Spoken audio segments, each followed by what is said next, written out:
هرمله عمرت به آخر رسیده. تنها راه فرارت این است که بسوزی و دود شوی. وصیت کن. مختار شخصا آمده تا جانت را بستاند. مردی بمان و از خودت دفاع کن. جنگ افزارتان هم به انتخاب تو. مختار دوست دارد جانش را با چه بستانم؟ تیر و کمان یا خنجر؟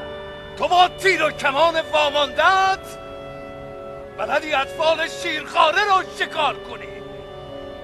شاید خنجر بیشتر به کارت بیاید. یک خنجر تو، یک خنجر امیر مختار.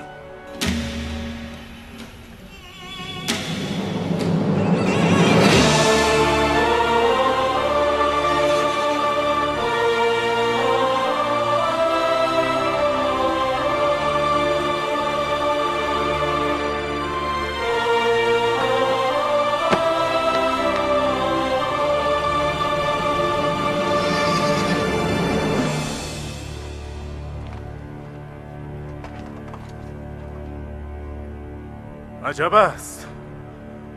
مختار شاه را در میانه میدان میبینم. فکر نمی کردم دل از تخت شاهی بکنی و به میدان بیایی.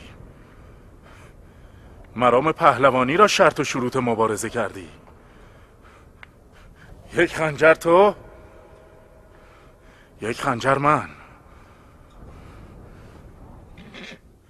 حال که از نام حسین برای خودت برج و بارویی ساخته ای و تاج و تختی به هم زدی، حیف است ندانی حسین در عاشورا چه ها کشید.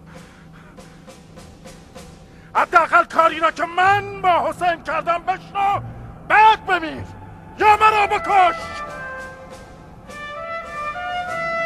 وقتی که تشنگی بر اردوی حسین غالب شد و کودک 6 ماهش به میدان آمد، او را بر سر دست بلند کرد و فریاد زد.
وقتی زدم که حسین دامن دشتاشش را بالا برد تا عرق از جبین بردارد.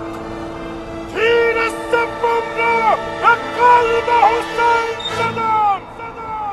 ببر صدایت را ملعون.